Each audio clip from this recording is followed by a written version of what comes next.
Good afternoon. Thank you for tuning in. Today, YPS Group is going to present methamphetamine. I will start off. My name is Kimberly Taylor. I am a prevention specialist at Wellness Point. So, what is methamphetamine? Methamphetamine is a powerful, highly addictive stimulant that affects the central nervous system. It was developed in the early 20th century from its parent drug, amphetamine. Both are psychostimulants, meaning they increase your ability to stay woke. One difference noted between the two: methamphetamine breaks down into amphetamine when it is metabolized. The main difference between the two come in the way of how these drugs are processed, which changes the way they interact in the body. Amphetamine is prescribed in various drugs to treat specific problems, but methamphetamine is considered too dangerous to be prescribed for use. Because of the double methylation, meth has a stronger effect on the body and acts quite quickly.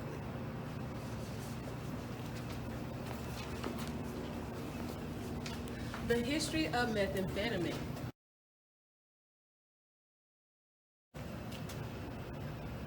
History of methamphetamine. In 1887, amphetamine was synthesized in Germany. In 1919, methamphetamine was developed in Japan. In 1920, use of amphetamines began in medical settings as treatment for hay fever, colds, nasal decongestion, obesity, fatigue, and ADHD. 1930, Benzodrine, the amphetamine-based inhaler, becomes available. 1940, methamphetamine and amphetamine are used by American, English, German, and Japanese military forces to enhance their military soldiers during World War II. 1950, civilian use of amphetamine and meth by college students, truck drivers, and athletes began to escalate. During this time, meth leaked into the illegal market as drugs with abuse potential. 1960, injectable amphetamine products removed from legal market. Amphetamine prescriptions peaked in the U.S. 1970, meth was the most widely abused drug in the U.S. after marijuana, and all amphetamines became illegal by law. 1980, amphetamine and methamphetamine prescriptions dropped significantly. 1990, new methods for producing meth made it stronger. Meth use spread throughout the Southwest, West, and rural Midwest. 2000 to present day, methamphetamine use has spread throughout much of the U.S. Proof of its existence are seen from the evidence of reported addiction abuse incidents from emergency room visits as well as addiction treatment admissions.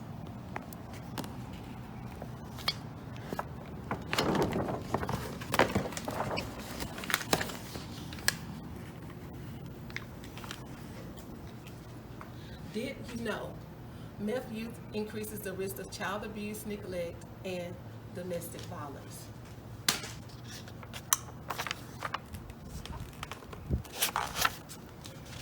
Did you know that meth lab sites cleanups cost up to $150,000?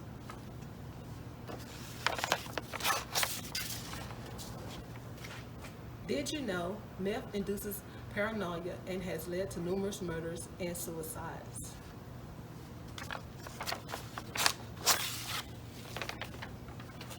Did you know every pound of meth produced leaves behind 5 to 6 pounds of toxic waste?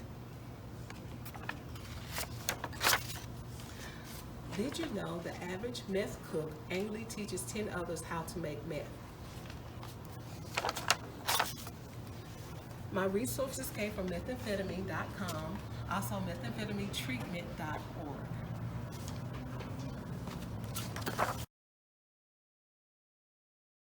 Hi, I'm Hi, I am Deborah McAfee, and I am a prevention specialist with Wellness Point, and I'm going to talk about the health risks of methamphetamine.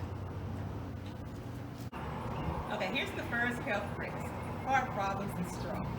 Methamphetamine use increases the risk of heart problems such as chest pain, abnormal heart rhythm, and high blood pressure. Second, It can cause tooth decay. It can be so severe that most of the teeth either rot, which is known as meth mouth, or need extracting, like tooth loss.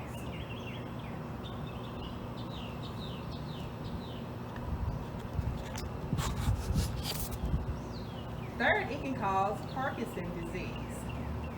Methamphetamine may have neurological effects that do not go away if a person stops using the drug.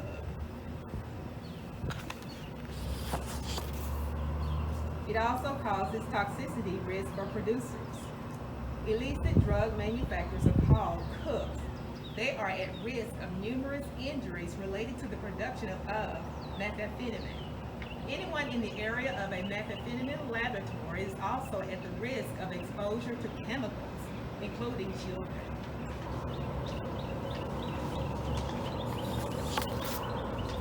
And last, other risks.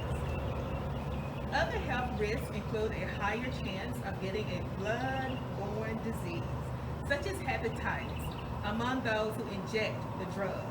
The individual's overall health may deteriorate due to a lack of food or a poor diet. Severe weight loss may.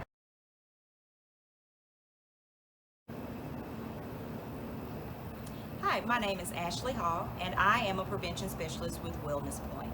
To conclude our presentation on methamphetamine today, I'm going to talk about the stages of the meth experience.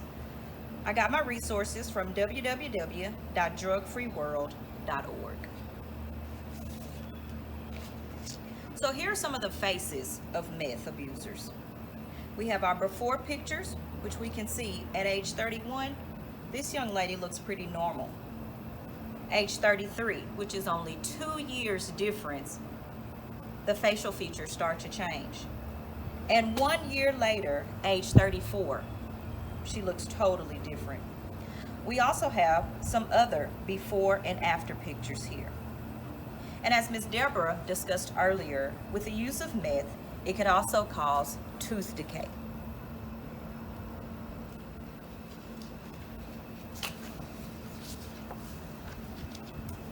Here are some pictures of meth. You have your pink crystal, you have your powder, you have your yellow crystal, you have your blue crystal, and you have your regular crystal, which is also known as ice. Here are some ways that meth is used. It can be smoked, it can be injected, it can be snorted, and it can also be ingested. And here you have the pipe, which meth can be smoked in.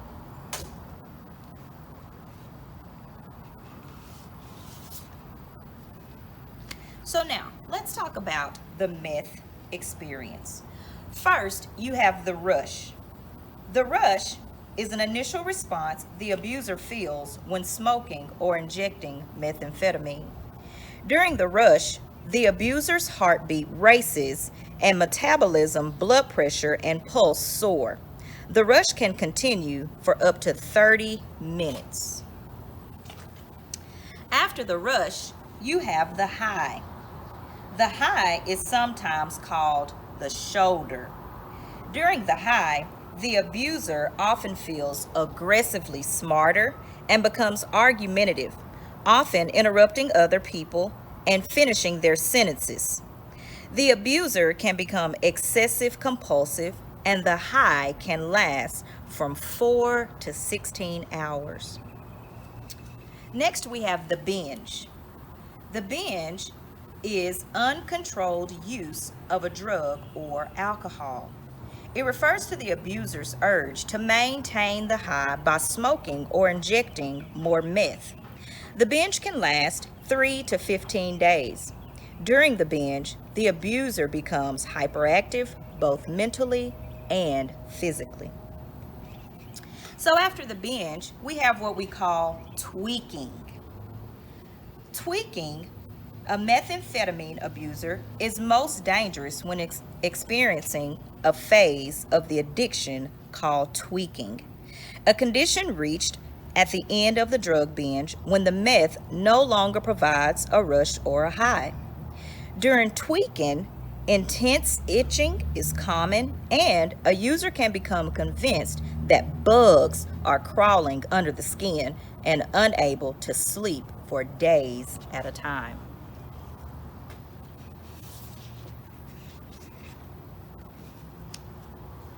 More about the meth experience. Next, we have the crash. And some of us are familiar with the crash, not related to meth. The crash, to a binge abuser, the crash happens when the body shuts down, unable to cope with the drug effects, overwhelming it. This results in a long period of sleep for that person. So now let's talk about the meth hangover. After the crash, the abuser returns in a deteriorated state, starved, dehydrated, and utterly exhausted physically, mentally, and emotionally. This stage ordinarily lasts between 2 and 14 days. And lastly, we have the withdrawal stage. Often 30 to 90 days can pass after the last drug use before the abuser realizes that he is in withdrawal.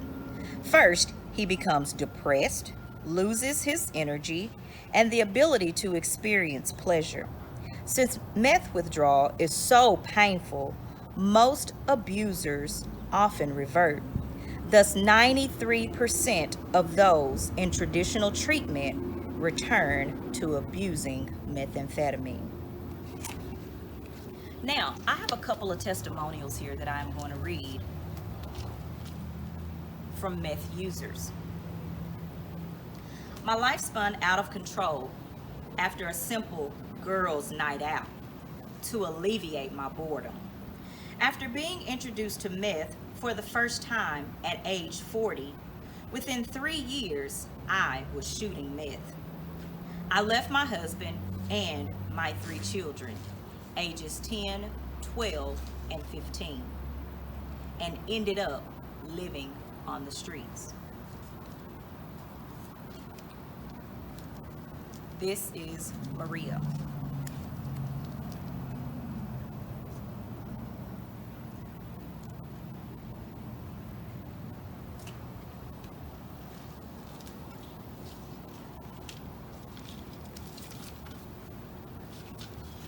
Another testimonial.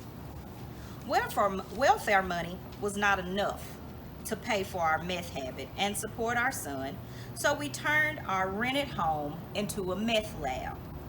We stored the toxic chemicals in our refrigerator, not knowing that the toxins would permeate the other food in the icebox. When I gave my 3-year-old son some cheese to eat, I didn't know that I was giving him poison food. I was too stoned on meth to notice until 12 hours later that my son was deathly ill. But then I was so stoned, it took me 2 hours to figure out how to get him to the hospital, which was only 5 miles away.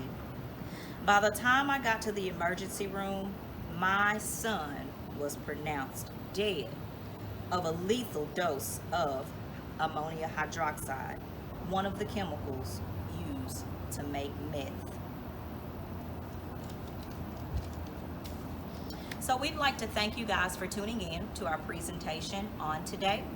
And always follow us on Facebook at Strengthening Families Youth Prevention and on Instagram, Youth Prevention 2020. Thank you.